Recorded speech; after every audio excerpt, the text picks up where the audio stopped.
पटियाला और साथ ही साथ राजस्थान, सौराष्ट्र, राजस्थान,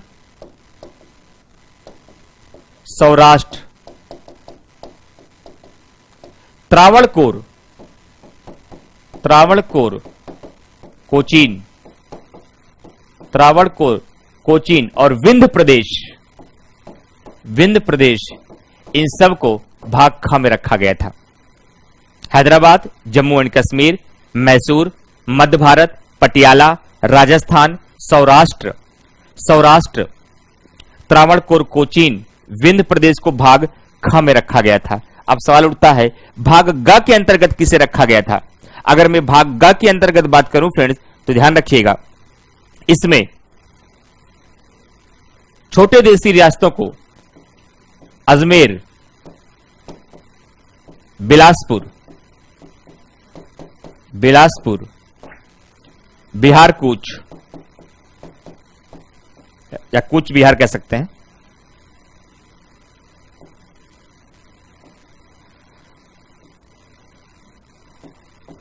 कूच बिहार, कूच बिहार, अजमेर, बिलासपुर, कूच बिहार, दिल्ली, हिमाचल प्रदेश, हिमाचल प्रदेश, मणिपुर, त्रिपुरा, त्रिपुरा, इन सभी राज्यों को कहां रखा गया था? भाग ग यानी कि पार्ट सी में इन सभी राज्यों को रखा गया था। और इसके अलावा कुर्ग और कच्छ भी शामिल था। कुर्ग, कच्छ, कुर्ग, कच्छ और मध्य प्रदेश वाला जो हिस्सा था भोपाल भी शामिल था। ये छोटी देशी रियासतों के समय थे जहां पे चीफ कमिश्नरी प्रांतों का शासन था, जहां पर क्या नियुक्त किए जाते थे? इसके अंतर्गत अगर बात किया जाए तो यहां के मुख्य आयुक्त के अधीन प्रशासन होता था। मुख्य आयुक्तों के अंतर्गत प्रशासन होता था इन देशी रियासतों में। मुख्य आयुक्तों के अंतर्गत, आयुक्तों के अंतर्गत प्रशासन होता था। और सबसे अंतिम बिंदु है भाग घ, सबसे अंतिम बिंदु है भाग घ। इसके अंतर्गत अंडमान और निकोबार द्वीप समूह को रख दिया गया था। केवल अंडमान और निकोबार द्वीप समूह को रखा गया था, केवल और केवल अंडमान एंड निकोबार द्वीप समूह को रखा गया था। द्वीप समूह को रखा गया था। ये थे नवंबर जो राज्य पुनर्गठन अधिनियम 1956 के पहले के भारत के 4 श्रेणियों में राज्य। लेकिन इन बिखरे हुए राज्यों को हमें सुव्यवस्थित श्रेणी में रखना था, एक व्यवस्थित क्रम में रखना था। और उससे भी बड़ी चिंता क्या थी? क्योंकि आपको पता है जब भारत आजाद हुआ उस समय जो ब्रिटेन के प्रधानमंत्री थे उनका नाम था क्लेमेंट एटली। और क्लेमेंट एटली की सरकार ने यहां से जब अंग्रेज जाने लगे एक ऐसा बीज बो कर गए जिसकी वजह से समस्याएं भारत की और बढ़ गई। क्योंकि भारत में उस समय देशी रियासतें थीं। अगर मैं आजादी के बाद की भारत की बात करूं, उस समय देशी रियासतों की स्थिति क्या थी, अगर मैं उस पर चर्चा करूं तो लगभग 40%, हमारी 40% की आबादी क्या थी, वह देशी रियासतों के अंतर्गत आती थी। किसके अंतर्गत आती थी? देशी रियासतों के अंतर्गत आती थी फ्रेंड्स। अगर मैं बात करूं कि देशी रियासतों की स्थिति क्या थी उस समय, पहली बात, देशी रियासतों के लिए अंग्रेजों के द्वारा क्या प्रावधान किया गया? अंग्रेजों के द्वारा किया गया प्रावधान, किया गया प्रावधान क्या था? देशी रियासतों के लिए अंग्रेजों ने कहा जितने भी प्रिंसली स्टेट हैं जहां पर राजा महाराजाओं का शासन हो सकता है, बहुत बच्चे क्लास में न समझ पा रहे हो सर देशी रियासत क्या होता है, प्रिंसली स्टेट क्या होता है। देशी रियासत एक ऐसा रियासत मतलब जहां पर राजा महाराजाओं को शासन था, जो स्वतंत्र इंडिपेंडेंट रूप से थे, जो ब्रिटिश भारत के अंतर्गत ब्रिटिश शासन के अधीन नहीं थे, उनको देशी रियासत कहा गया। और देशी रियासतों के लिए अंग्रेजों ने क्या कहा? अंग्रेजों ने कहा जितनी भी देशी रियासतें हैं, यदि यह चाहें तो भारत में शामिल हो जाएं, तो भारत में शामिल हो जाएं, और यदि ये देशी रियासत चाहें तो पाकिस्तान में शामिल हो जाएं। यदि यह देशी रियासत चाहें तो पाकिस्तान में शामिल हो जाएं, शामिल हो जाएं, और ये देशी रियासत यदि स्वतंत्र अस्तित्व रखना चाहती हैं, स्वतंत्र अस्तित्व भी रख सकती हैं, इंडिपेंडेंट रूप से भी रह सकती हैं। यह व्यवस्था था देशी रियासतों के लिए। तो जाहिर सी बात है, जहां पे इतने दिनों से राजा महाराजाओं का शासन रहा है, वह क्यों भारत शासन के अधीन रहना चाहेंगे, वह क्यों पाकिस्तान के शासन के अधीन रहना चाहेंगे, जब उनके पास यह विकल्प मौजूद है कि वह अपना स्वतंत्र अस्तित्व बनाकर रह सकती हैं। लेकिन भारत किसी भी सूरत में इसे मानने को तैयार नहीं था, क्योंकि उसी के कुछ वर्ष पहले सांप्रदायिक आधार पर भारत का बंटवारा हो चुका था, और फिर से हम स्वतंत्र अस्तित्व के रूप में देशी रियासतों को छोड़कर भारत का और बंटवारा भविष्य में हम नहीं देखना चाहते थे। इसलिए न तो सरदार वल्लभ भाई पटेल इसके पक्ष में थे, और न ही देश के प्रथम प्रधानमंत्री पंडित जवाहरलाल नेहरू इसके पक्ष में थे। नेहरू जी ने कहा कि जो ये 552 देशी रियासतें लगभग हैं, इन 552 देशी रियासतों को किसी भी कंडीशन में भारत में शामिल करना है। और देशी रियासतों की अगर मैं भौगोलिक स्थिति की बात करूं, उस समय में पूरे भारत में देशी रियासतों के भौगोलिक स्थिति की बात करें, 40% क्षेत्र पर केवल देशी रियासतों का शासन फैला हुआ था आजादी के पश्चात। तो जाहिर सी बात है, इतने बड़े भौगोलिक क्षेत्र पर जहां पर राजा महाराजाओं का शासन था, वह स्वतंत्र अस्तित्व में बनी रहे, ये भारत की एकता और अखंडता के लिए बहुत बड़ा खतरा भविष्य में बन सकता था। और इसी को ध्यान में रखते हुए जवाहरलाल नेहरू ने यह जिम्मेदारी सरदार वल्लभ भाई पटेल को सौंपी। सरदार वल्लभ भाई पटेल से नेहरू जी ने कहा कि पटेल जी, किसी भी कंडीशन में इन 552 देशी रियासतों को भारत में शामिल कराओ। हम इसके भी पक्ष में बिल्कुल नहीं रहेंगे कि पाकिस्तान में जाएं, और हम ये इसके पक्ष में भी नहीं रहेंगे यह स्वतंत्र अस्तित्व के रूप में बनी रहे। इन देशी रियासतों का, इन प्रिंसली स्टेट्स का किसी भी कंडीशन में भारत में शामिल होना चाहिए। और इसीलिए कई बार भारत को में जो एकीकरण का जनक कई बार माना गया, वो सरदार वल्लभ भाई पटेल को माना जाता है। राज्यों के गठन में सबसे महत्वपूर्ण भूमिका को निभाने वाले किसी एक व्यक्ति का नाम लिया जाएगा तो नाम सरदार वल्लभ भाई पटेल का ही लिया जाएगा। प्रयास बहुत सारे लोगों ने किया, इसके लिए बहुत सारी समितियों का गठन हुआ, जो मैं भी आपको पढ़ाऊंगा। जेवीपी समिति, एसके धर समिति, राज्य पुनर्गठन आयोग, राज्य पुनर्गठन अधिनियम, ये सब कुछ बताऊंगा।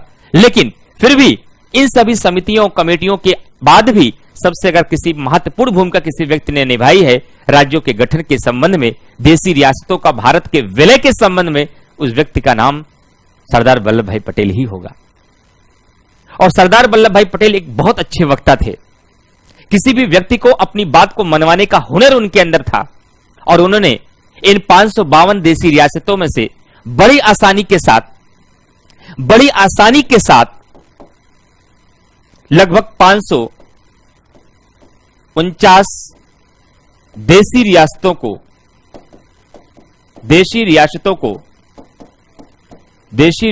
को बहुत ही कम समय में भारत में शामिल करा लिया। बहुत ही कम समय में भारत में शामिल करा लिया। भारत में शामिल करा लिया। लेकिन 3 ऐसी देशी रियासत अभी भी रही जो किसी भी कंडीशन में भारत में शामिल होने के लिए तैयार नहीं थी। मैं अगले पेज पर जा रहा हूं, जो स्क्रीनशॉट लेना चाहते हैं ले सकते हैं। लेकिन 549 देशी रियासतों के बाद भी 3 देशी रियासतें ऐसी थीं जो किसी भी कंडीशन में भारत में शामिल होने के लिए, न तो पाकिस्तान में शामिल होने के लिए तैयार थी। वो कौन कौन सी देशी रियासतें थी? एक थी जम्मू एंड कश्मीर, एक था जम्मू एंड कश्मीर,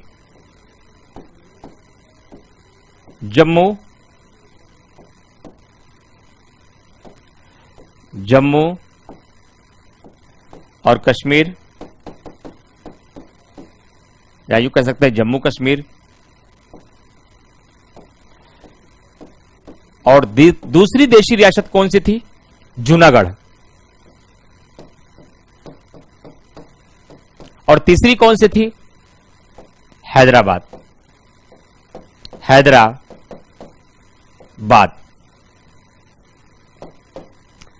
और ये जम्मू कश्मीर और इन तीनों की हम लोग इसकी ऐतिहासिक और भौगोलिक स्थिति को अगर हम देखें, अगर आप भारत का नक्शा आप देखेंगे तो आप क्या पाते हैं?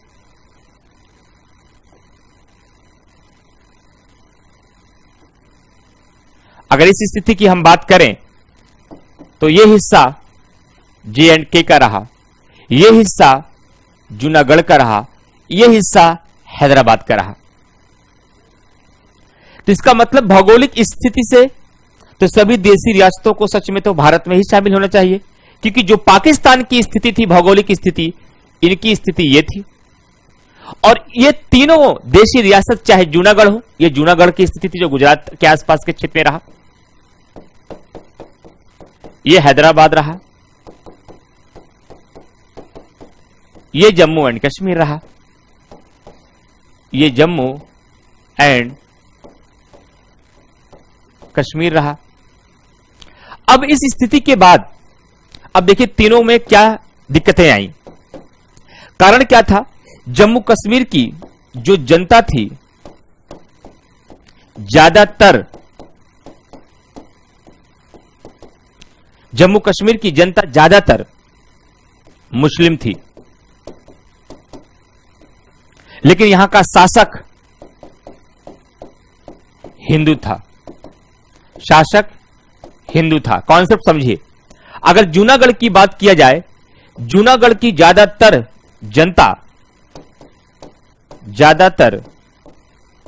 जनता हिंदू थी, जबकि यहां का शासक मुस्लिम था।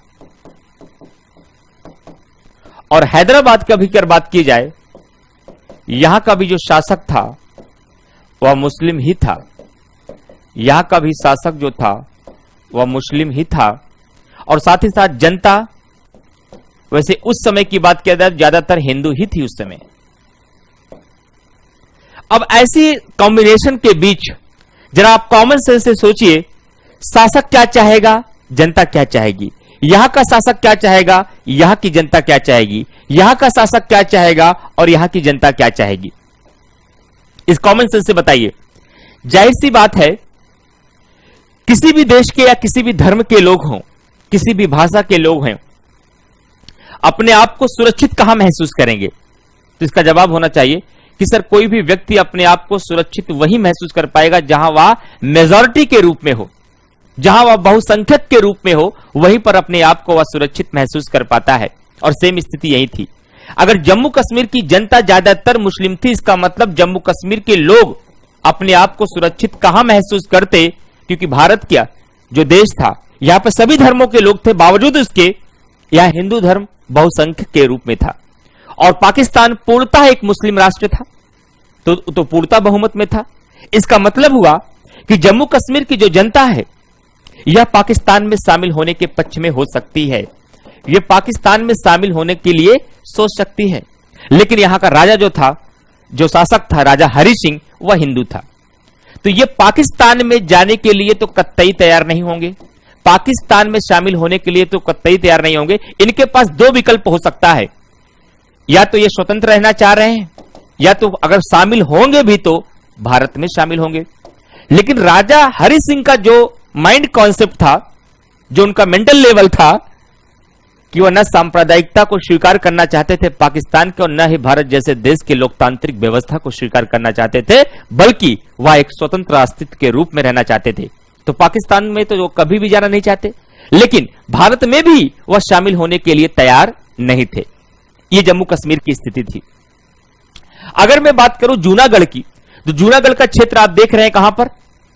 पाकिस्तान का बॉर्डर है यहां पर, गुजरात के आसपास के क्षेत्र पे जहां जूनागढ़ की स्थिति है, लेकिन फिर भी भौगोलिक स्थिति में ये भारत के ही पक्ष में है।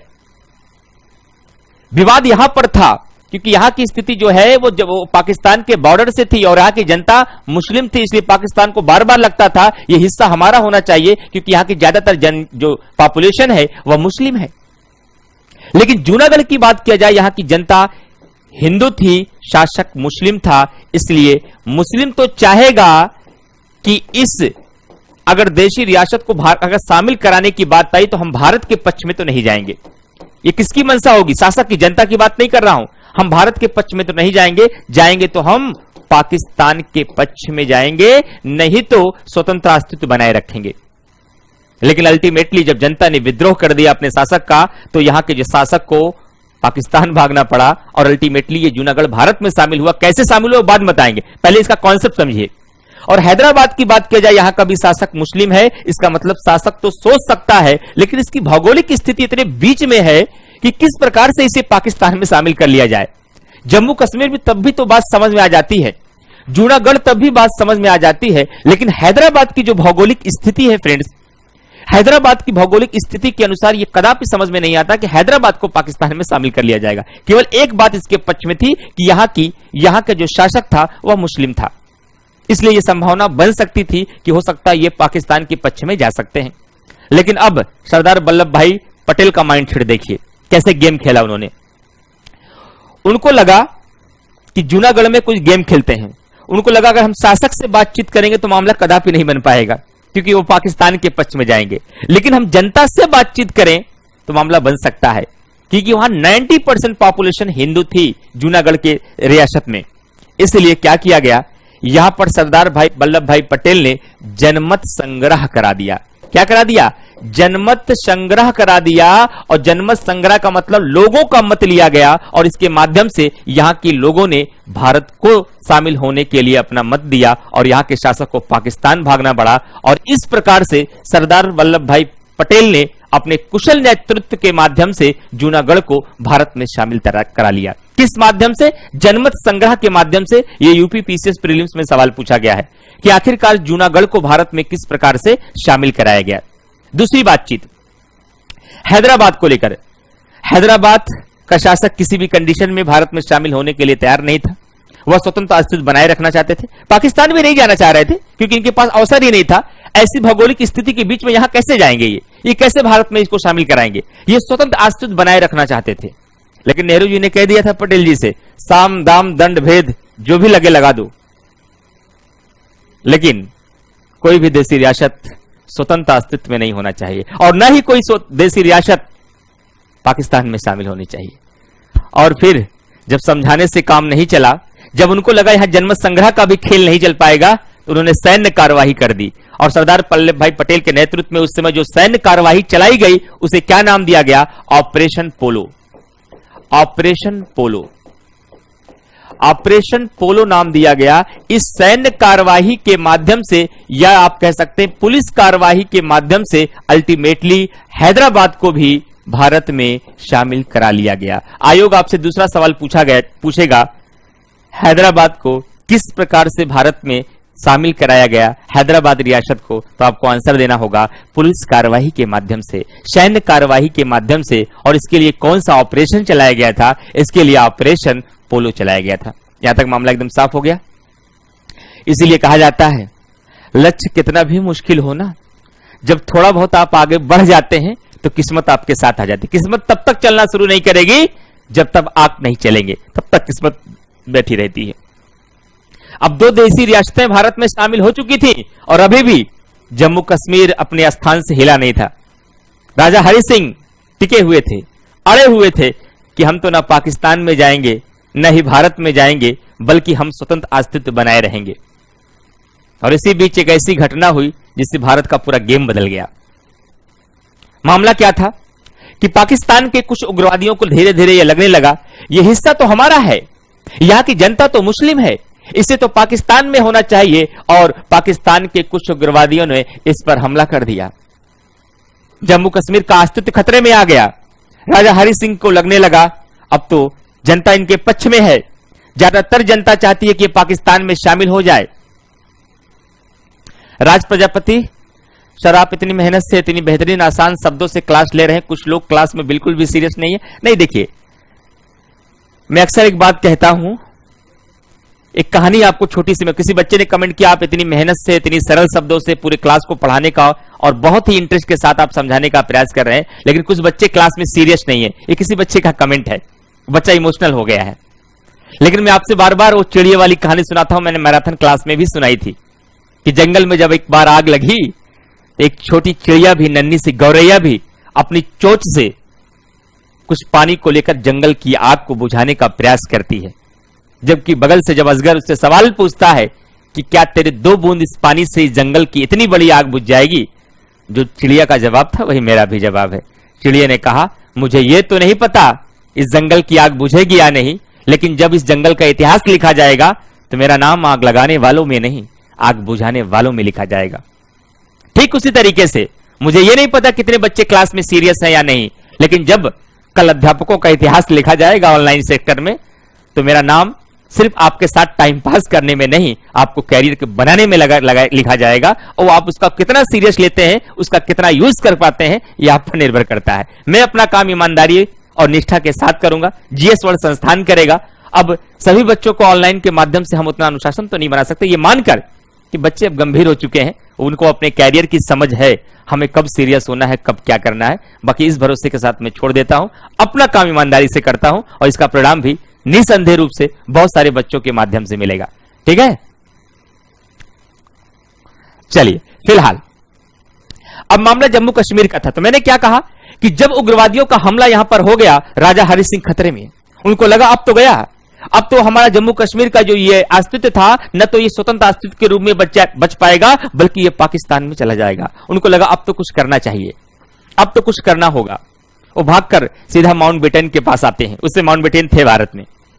कहते हैं हम मुश्किल में हैं। कहा क्या मुश्किल हो गई? कहा पाकिस्तानियों के उग्रवादियों ने आक्रमण कर दिया है, जम्मू कश्मीर खतरे में है। कहा हम सुरक्षा यूं नहीं दे सकते, हम सुरक्षा यूं ही नहीं दे सकते। संयुक्त राष्ट्र के नियमों के अनुसार किसी को सुरक्षा हम तभी दे सकते हैं जब उसके वैदेशिक मामलों में, उसके बाह्य मामलों में, उसके संचार के मामलों में, उसके सैन्य मामलों की शक्ति हमारे पास होगी, तभी हम सुरक्षा दे सकते हैं। कहा नहीं, हमें त्वरित सुरक्षा चाहिए। कहा हस्ताक्षर करिए विलय पत्र पर। केवल हमें अपने देश की एकता का और अखंडता का खतरा है। हम अपने पूरे भारत के जितने भी राज्यों से भारत संघ में शामिल कराना चाहते हैं, ये हमारा उद्देश्य है। केवल आप भारत संघ का हिस्सा बन जाओ, 24 घंटे में सुरक्षा कर देंगे। पाकिस्तान की क्या अहमियत कि आपको घेर पाए, हम 12 घंटे के भीतर उन उग्रवादियों को खदेड़ देंगे उस जम्मू कश्मीर के हिस्से से। लेकिन हस्ताक्षर करिए कि आपके वैदेशिक मामले, आपके रक्षा के मामले, आपके संचार के मामले की जिम्मेदारी मेरी होगी और आपके इंटरनल मामले में हम कोई डिस्टर्बेंस नहीं करेंगे और आपको भारत संघ का हिस्सा होना पड़ेगा। कहा हमारे कानून बनाने में कोई हस्तक्षेप नहीं करेंगे, कोई हस्तक्षेप नहीं, बनाइए कानून। कहा हम आपको आपके संविधान के अनुसार, मुझे तो नहीं चलना, कहा खुद का संविधान लिख लीजिए, अपना राष्ट्रध्वज बना लीजिए, जो कुछ करना है कर लीजिए, लेकिन केवल 3 मामलों में मेरा अधिकार होगा और साथ ही साथ आपको भारत संघ का हिस्सा होना पड़ेगा और विलय पत्र पर हस्ताक्षर करिए, 24 घंटे के भीतर हम उन्हें खदेड़ देंगे।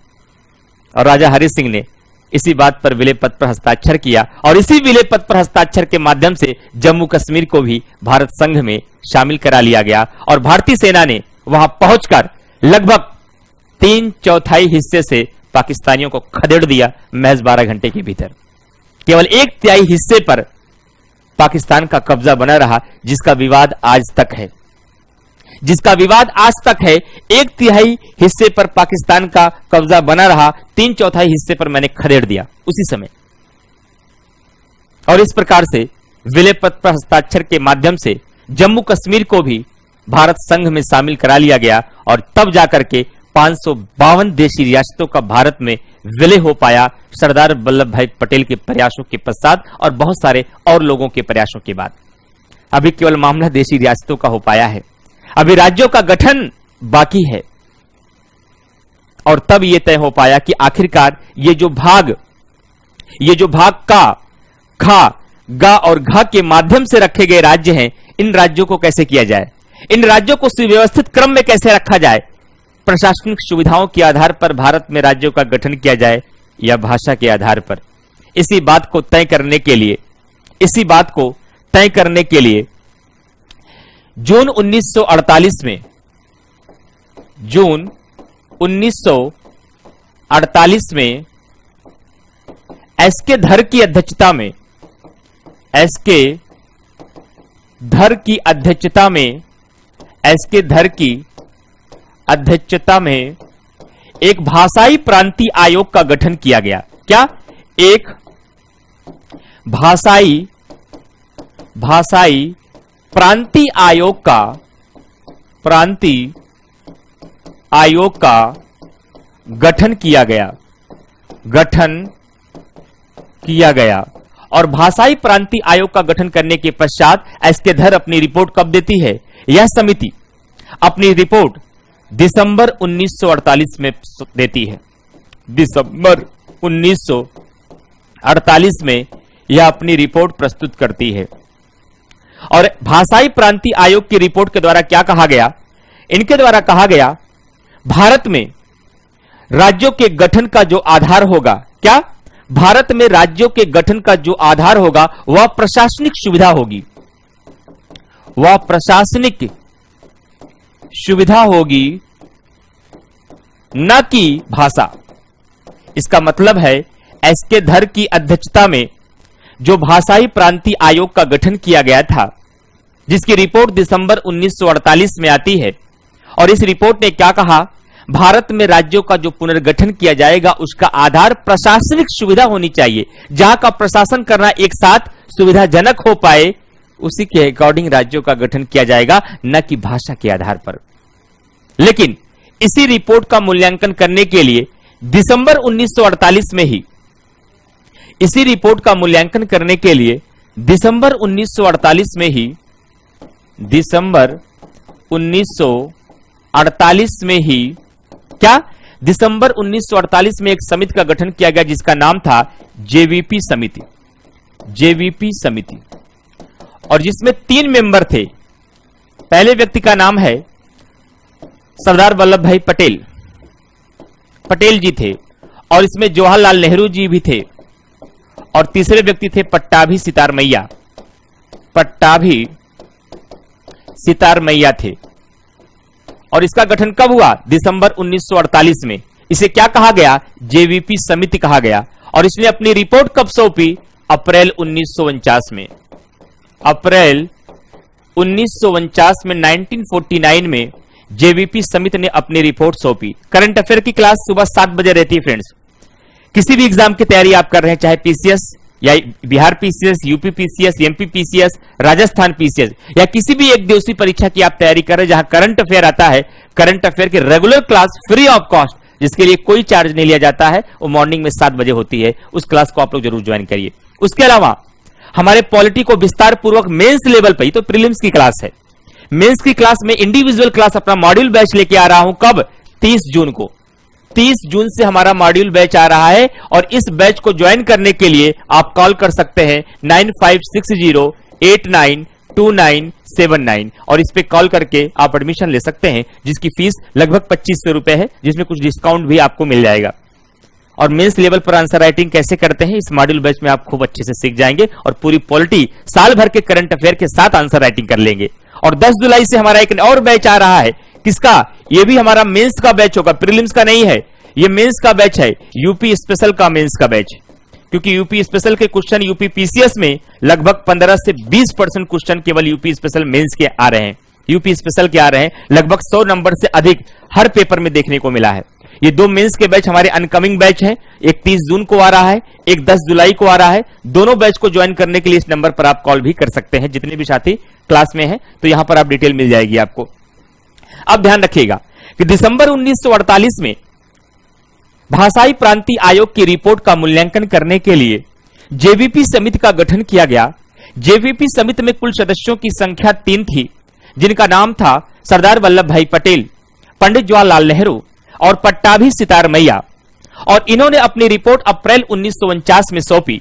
और जब अप्रैल 1949 में जेवीपी समिति ने अपनी रिपोर्ट सौंपी, तो जेवीपी समिति ने क्या कहा? इन्होंने भी कहा राज्यों का गठन का आधार प्रशासनिक सुविधा ही होनी चाहिए। क्या?